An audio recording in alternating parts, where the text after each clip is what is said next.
The Phoenician Scheme, an epic comedy adventure directed by Wes Anderson and starring Benicio del Toro. Zsa Zsa Corda must survive assassinations, win back his daughter, and pull off the greatest scheme of his lifetime, The Phoenician Scheme. Rated PG-13 in select theaters in New York and Los Angeles, May 30th, everywhere, June 6th.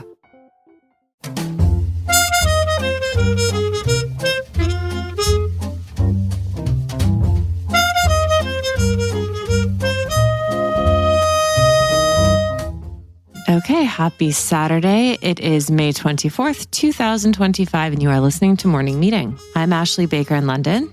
And I'm Michael Haney in New York City. And Michael, I have to say, we wish you were here this week. It is peak London weather. We've had the Chelsea Flower Show, which has been very exciting. The city is abloom. It's sunny. This is the London we know and love. How are things in New York?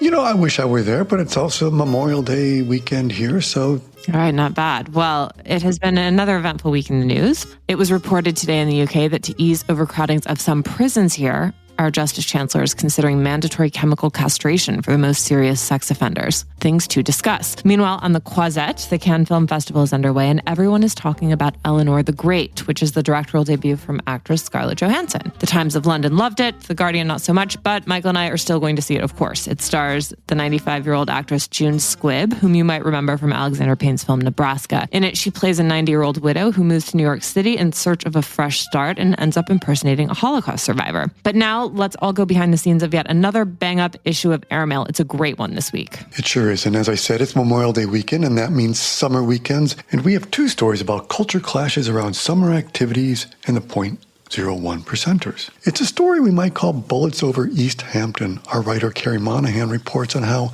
a shooting range for the common man has been peppering the mansions of wealthy residents with bullets. So, who will be the first to wave the white flag?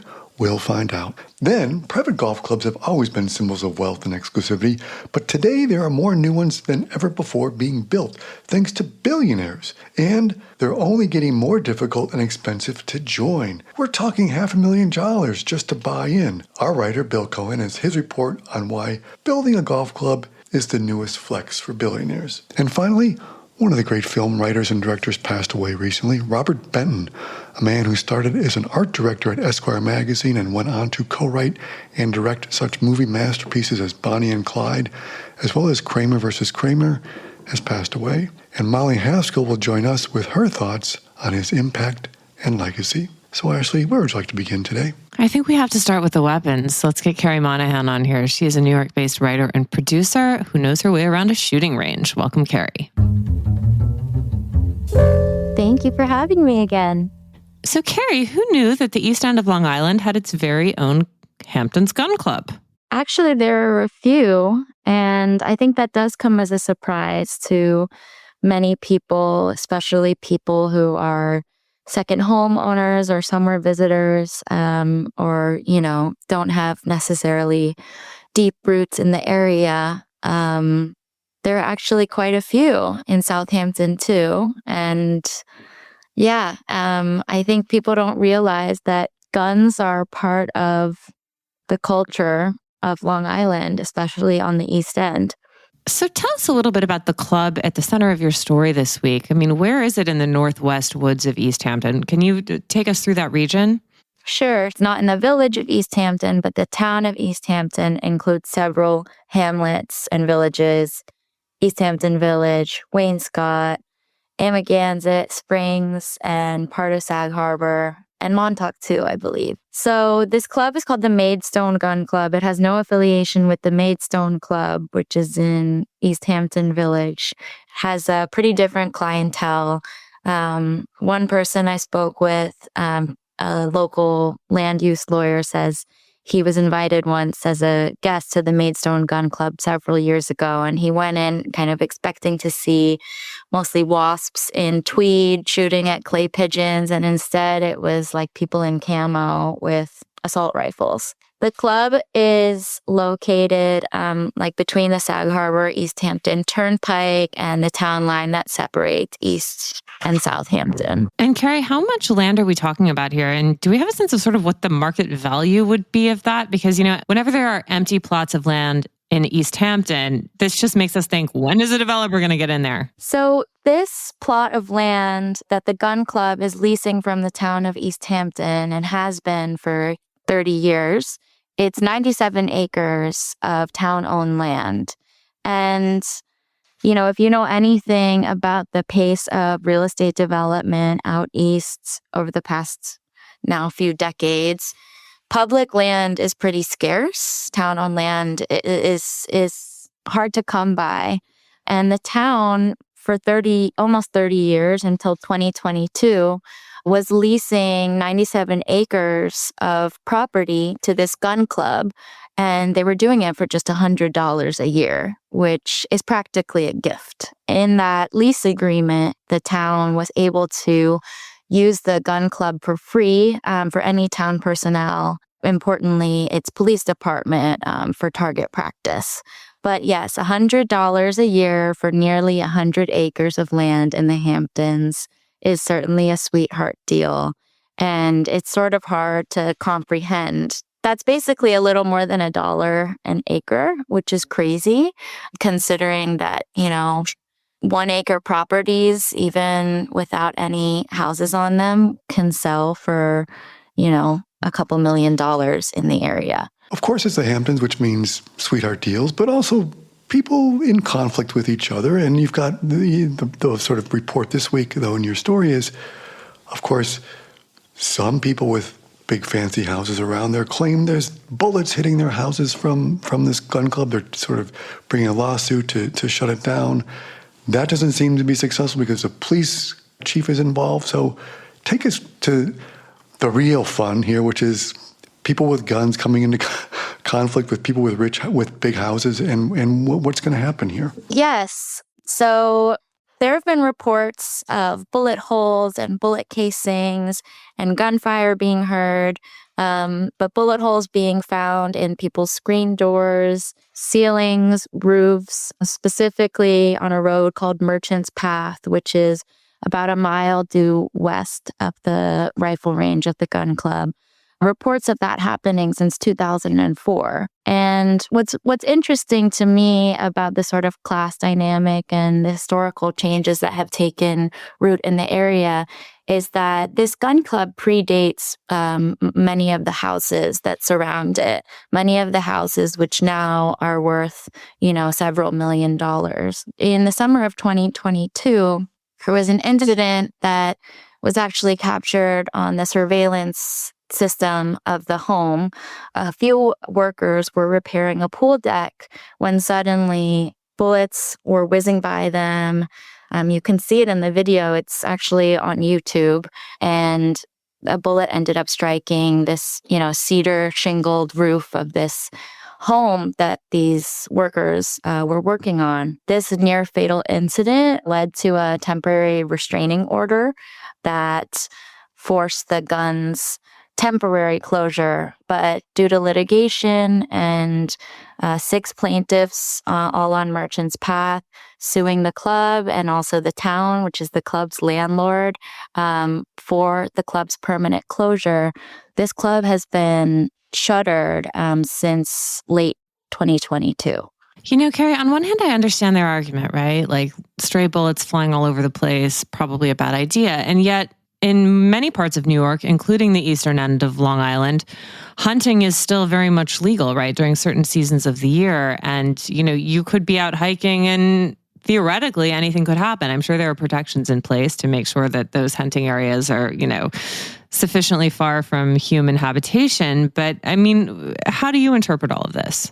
So a really interesting topic I learned about while reporting this piece is the culture of the Bonnickers.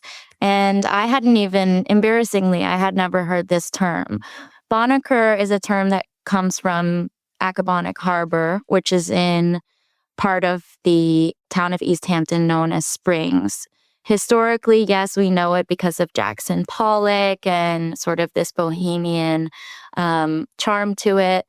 But also historically, it was really home to white working class families, many of whom, had roots in the area since the 1600s. And the Bonacres, for centuries made a living from farming, from fishing, and also from hunting. Hunting was a big part of their culture. And hunting continues to be, for many locals, part of the reason why they stay in the area. Deer hunting, fowl hunting, and places like Merchants Path were practically a dirt road until the late 1980s. And I spoke with people who remember that, including one of my sources who recalls, shooting at herds with BB guns in the woods as a kid, and also remembers that Bonacres would hunt their own wild turkeys for Thanksgiving dinner.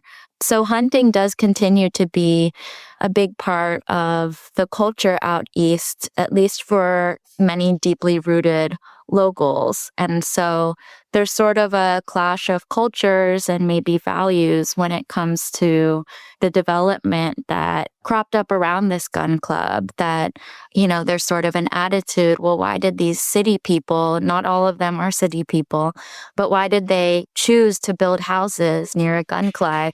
And then when they were affected by what happens at a gun club, tried to close it down and try to, interfere with the local culture. So there's sort of an attitude that this gun club is one of the last vestiges of the old East Hampton, of even the Bonacre culture.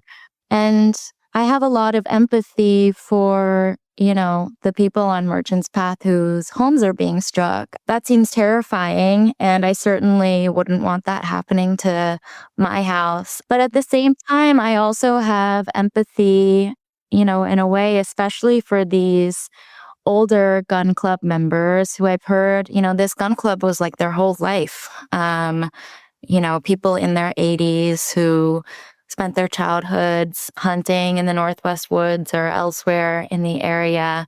And it's possible now, everybody is saying that though the terms of the renewed lease haven't been disclosed, the gun club's rent is definitely going to go up because it's plainly insane. They're being charged just $100 annually in rent for nearly 100 acres of public property. So we'll see what happens in terms of what effect that has on members' dues, because they're going to have to find money from somewhere to not only pay higher rent, but also to update their facilities so that they're safer and don't pose a danger to the surrounding public. Well, Carrie, thank you so much. We look forward to speaking with you again soon. Thank you. Bye. Let's take a look at some of greener pastures, specifically golf courses. Bill Cohan, a writer at large at Airmail and the author of several best-selling books, such as The Last Tycoons and House of Cards, is here to take us on the links. Welcome, Bill. Hey, it's great to be here. Two of my favorite people. We are thrilled to talk to you about one of my, is it a favorite topic of ours, Michael? Maybe not. Golf. Bill, this is one of the most rarefied universes out there, and yet somehow they've managed to up the ante. So take us inside this world. Well, Ashley, I know all about this because I used to be a caddy back when I was a teenager at a 9-hole course in Worcester, Massachusetts, where they used to play the course twice to get to 18, of course. That makes sense.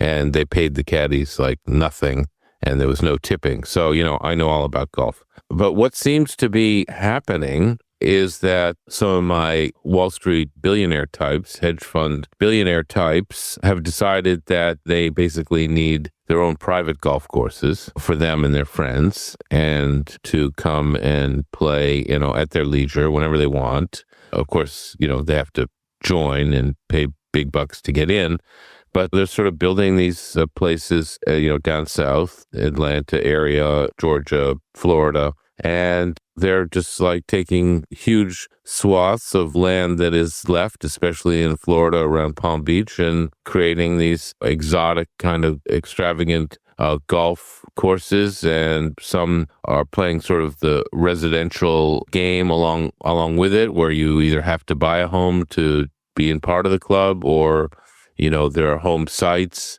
and others are just like going, we don't want anything but golf.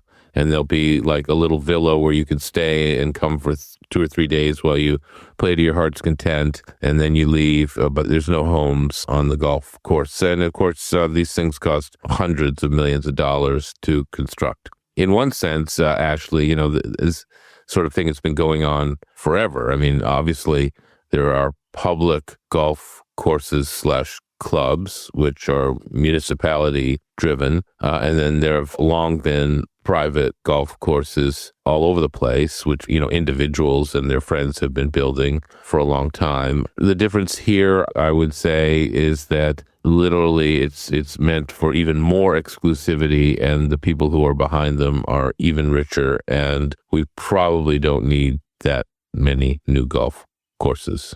Well, I mean, that's exactly my question, Bill. Every time I drive by one of these things, it seems like it's empty. I mean, I don't get the sense that golf is a sport that's exploding in popularity. It's no paddle. And also, I mean, what's wrong with Maidstone? What's wrong with Pebble Beach, Augusta? I mean, it seems like the country is suffering from an embarrassment of riches in the realm of golf courses. I mean, you're right. I mean, we don't really need them. But I think, of course, there are waiting lists. They thrive on exclusivity, which I guess, makes sense, because on the one hand, if you let every Tom, Dick, and Harry in who can afford it, which is already limited.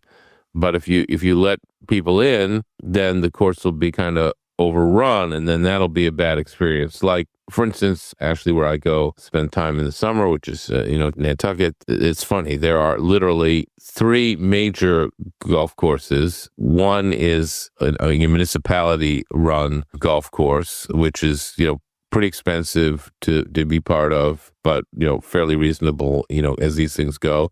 And that's, quote unquote, open to the public. Then there was one longtime old course, Sankaty Head Golf Club, which is not that expensive, but really exclusive. There's like a 50-year waiting list. And my impression was that they're kind of exclusive about who they let in and the types of people they let in, without getting into too many of the specifics. And then out of that frustration with not being able to get into Sankaty and play, these other people joined together and built a course and a club right nearby called the Nantucket Golf Club, so that they could play because they couldn't get into Sankaty. They were tired of waiting to get into Sankaty. So this exclusivity bar, this wall that is sometimes built around some of these clubs, is what motivates others to build their own club so that they can play golf and have their own form of exclusivity. Let's get down to numbers. You're a Wall Street guy. Yeah. And so, I mean, one of the things is, it's eye-popping, but it's not in your reporting, is, it's funny, like it used to be like, I'm going to take my ball and go home. Now it's like these guys, I'm going to take my ball and build a better home for my golf clubs and everything.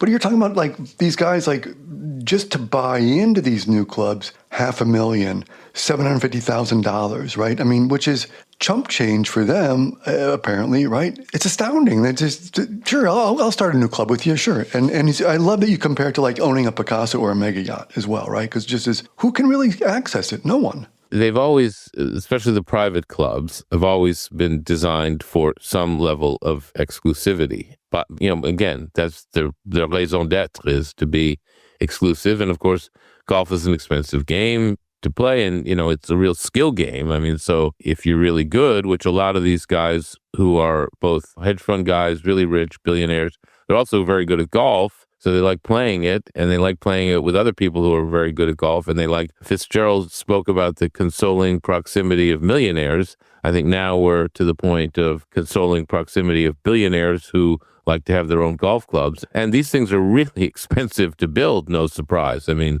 $500 million to acquire and hire the golf club architects and the golf course architects and build the club buildings, etc.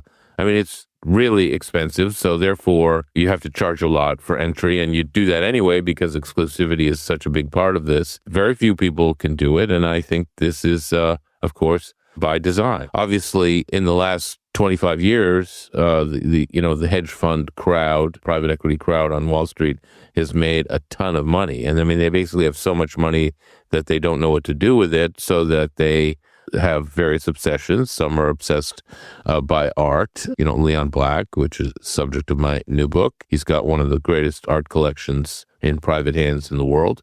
And some people are obsessed by golf, and they spend their money building these golf clubs for them and their friends. What's the biggest, fanciest course you've played? Me?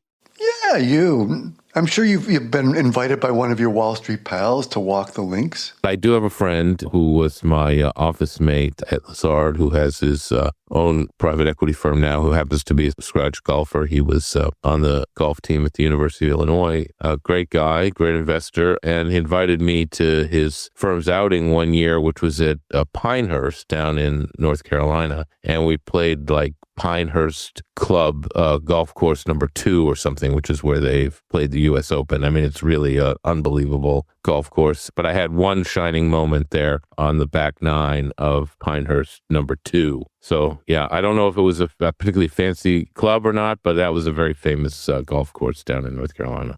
I'm good at going to like dinner at other people's clubs. Like I get invited to the Nantucket Golf Club for dinner with like food's great. I mean, that's where I interviewed Jack Welch for the GE book. I mean, you really shine on the 19th hole. Yeah, I'm a 19th hole kind of guy. Absolutely. Yeah, I can even caddy on the 19th hole. Well, Bill, this is a great story, and I wish I could say that you've convinced me to start playing golf again. I'm not quite there yet, but it does paint sort of a tempting universe. Thank you. The Phoenician Scheme, an epic comedy adventure directed by Wes Anderson and starring Benicio del Toro. Zsa Zsa Corda must survive assassinations, win back his daughter, and pull off the greatest scheme of his lifetime, The Phoenician Scheme. Rated PG-13 in select theaters in New York and Los Angeles, May 30th, everywhere, June 6th. After all of that, I do think it's high time that we immerse ourselves back in the world of culture we know and love with the great life of Robert Benton. Molly Haskell, who is the author of several books of film criticism, is here to explain why he was so important. Welcome, Molly. Thank you. Molly, we loved your story this week about Robert Benton and his legacy and his background. Most people really know him through his films like Bonnie and Clyde and Kramer versus Kramer, but you knew him so intimately. So tell us a little bit about how you first met. Well, he and he, of course, collaborated with David Newman. They met each other at Esquire, and then they collaborated on the original screenplay of Bonnie and Clyde, which Arthur Penn directed. And it was just this amazing kind of blast of modernity, and it was sort of representative of the new Hollywood directors like Robert Altman and John Cassavetes and Scorsese.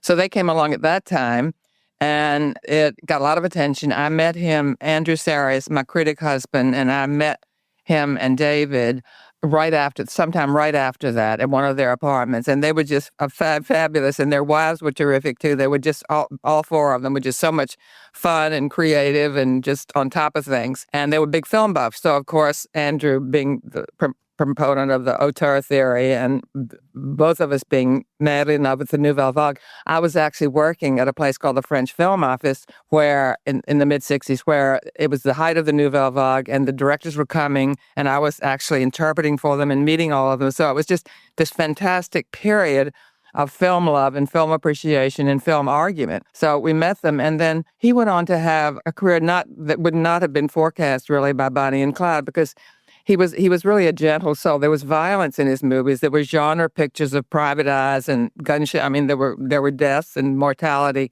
but there was also there was something really deeply gentle about him and loving. And he had started as an artist. He attracted a tremendous number of fantastic actors. When I look back at some of them, and you just can't believe the cast that he had. And he just wanted to watch. You can just see the attentiveness that he had to people and to his cast, and a kind of deep generosity. And also, I think he came from this tiny town, Waxahachie, Texas. I think the population was like 40,000. And you see that, and he had had this sort of very sort of Baptist, rural, small town upbringing. And there was a lot of that still in him. He made Places in the Heart with Sally Field. There was another prize-winning film about that area. So there was always kind of that side of him, and he was never a hustler. It's amazing also how many films he got made, considering that he really did not like the whole, hustling and deal-making and sort of carousing with the producers and all of that. And he was lucky because at that period, it was that unique period where the studios were kind of floundering and there was money for these independents. And that wouldn't last that particular kind of semi-mainstream independent film was just at its apex in sort of that period, the late 60s and 70s.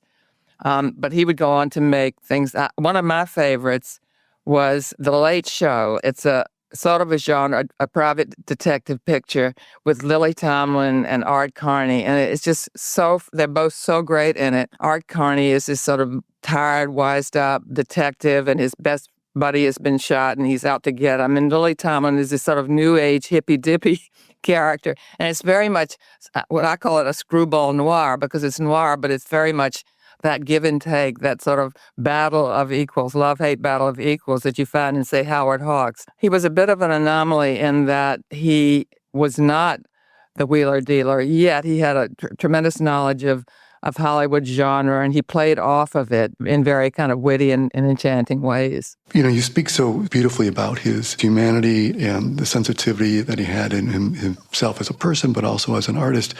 And I guess, you see that it's amazing when you sort of note that he goes from that violence of his first film with Bonnie and Clyde to probably his most awarded and recognized and beloved film with the sensitivity of Kramer versus Kramer, right? Which he wrote and directed and, won Best Picture, Best Actor for Hoffman and other people. But what do you see in Kramer versus Kramer that resonated so much with folks? It struck a chord, obviously, because it won all those prizes. It was a period, sort of the women's movement was coming to the fore and women were demanding sort of equal time. And the whole idea of finding oneself was sort of the byword for women. And marriage was being rethought, sort of reconsidered as being too confining and too much the sort of division of labor. The man works at the office all day, and the women it does the parenting. And there's really no time if you're doing parenting for anything else. But instead of showing this from a woman's point of view, how there's no time, they switch it. And I think that's what. Some women were sort of critical of that, but in fact, that's reversing the roles is really what brings the whole dilemma to the fore. The fact that it's a man who's suddenly been saddled with parenting this little boy, and how hard it is, and how he starts missing work. He's sort of this high-powered executive, and he starts missing work, and Billy is sick one day, and he has to be picked up from school. Why he doesn't get a little bit of help, I don't know, but that's part of it. He has to be just completely strung out by this. So you get the whole and what's wonderful is Benton is so sort of immersed in the whole thing of parenting. He just understands it so well because he himself was he was just doted on his family, his son and his wife. And so the whole idea of sort of the guy trying to make French toast and screwing up and Billy sort of telling him how to do it. And then he's, of course, transfigured. He comes to understand. He comes to realize, and we come to realize. So it's really a parable about women finding themselves. Only it's the man who's saddled with the woes and constrictions of parenting and marriage. There's emotional violence. It's not violent like Bonnie and Clyde, and he never would be that violent again. But the tension between the husband and wife. Meryl Streep, of course, is the wife who really leaves at the beginning. She just walks out. So people also, there was a little bit of criticism of that she played this sort of repressed, stoical role. She showed hardly any emotion. But to me, there's something, I think that has its own kind of expressive meaning. But there's an emotional violence because they both love this kid so much and they're not both going to be able to have him. So that tension and which way is it going to go? Legally, she's entitled to have the child, but he really kind of belongs with the father. So, it's heartbreaking, really, that there has to be one or the other, but that's the end. And so there's a kind of rupture there, but also a sense of rightness in the ending. Molly, as I hear you speak about Benton's work now and watching his films, in the light of 2025, it really strikes me how he was so ahead of his time. He was talking about these gender roles in a way that really felt, I hate the word visionary, but, it's kind of extraordinary, really. How do you think that his reputation and the consideration of his work has evolved over the years, and where are we at now with that? Well, I think it's very interesting that you say that, and I'm glad to hear you say that. I think it's true, but then I'm too old to know what younger people are thinking right now. And yes, I think you're right that he was ahead of his time. I think he's definitely due for a reappraisal of some of the films because they're just not known now, and they're not. I'm gonna have to talk to my friends at Criterion and make sure that some of them get on there. But I think people are going to be surprised to see just how good they are and how rich they are. I've loved his work for years. What do you think will resonate with people when they look at that whole sweep of stuff? As you said, it's not just Bonnie and Clyde and Kramer. Well, I think they'll be first of all dazzled by the cast. I mean, Twilight. I won't even go there. There are about 20 actors who are all kind of lead or almost lead actors. Who I think if there's any weakness in Benton, and it's his strength as well, is that he loves all these people too much. He can't, and in Praises of the Heart, you see that too. He just can't give them a tiny part and let them go. I mean, he wants to be with them. He wants to be with this person and that person, and to bring them to the fore. I think he is aware of. I mean, in something like The Late Show, he loves Screwball. He loves that sense of a woman and man playing off each other. I think that's maybe one of the big themes of his work and one of the enduring things. There's a kind of sort of down-home virtues also in something like Places in the Heart. And there's a sort of tinkering with, in something like Twilight, that sort of template is in a way these Harper movies from the Ross Macdonald books that Paul Newman played, but he's very different in Twilight. Another thing is he loves vulnerability, Benton does. I mean, he gives full play to it, and I think that's one of the elements that may resonate today. I mean, you see Paul Newman in Nobody's Fool, another one where a man has to learn to be a parent, a wonderful film, I think, so rich. And Paul Newman is fantastic. And what's interesting about Newman is he's sort of sexy, but also washed up. I mean, he's just, he's at the end of his rope. He doesn't have any money. He's hanging on to these horrible rich people. And yet there's something just incredibly attractive about that. And I think that's something that Benton understood, or Lily Tomlin in The Late Show. I mean, she's goofy and she's silly and there's something slightly ridiculous, and yet there's something really powerfully attractive about her. So I think his films are full of a paradox. Well, Molly, thank you so much for a wonderful story and really incredible analysis of one of the great filmmakers of our time. Well, thank you for having me. I enjoyed it.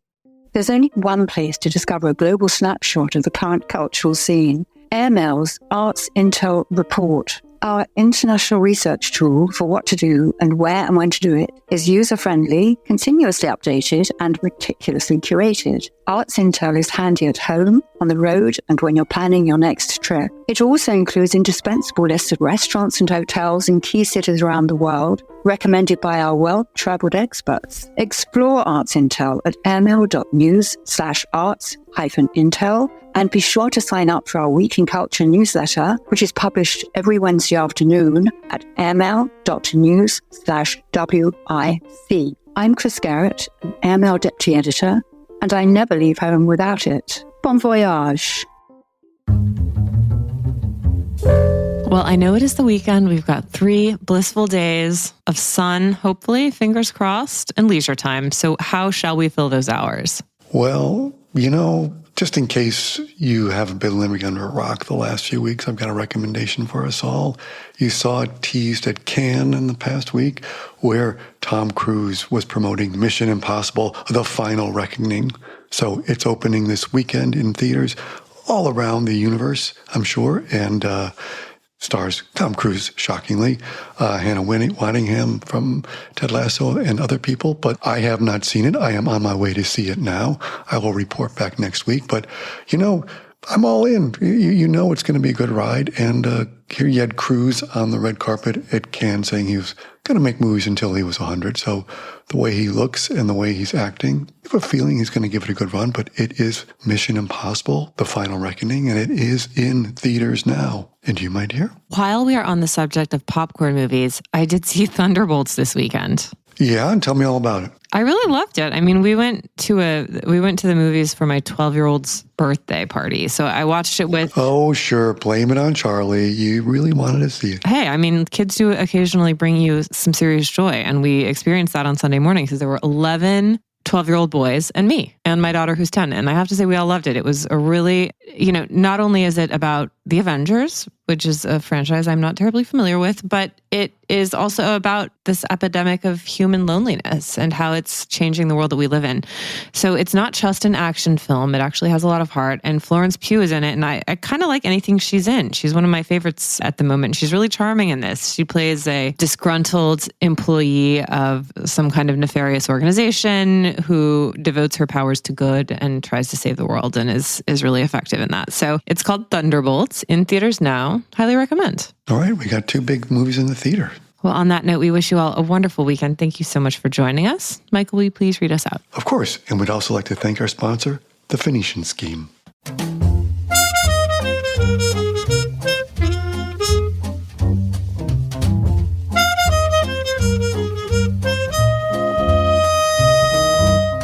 Morning Meeting is produced by Airplay Productions and edited by Jesse Cannon. Our co-editors are Graydon Carter and Alessandra Stanley. Our Chief Operating Officer is Bill Keenan.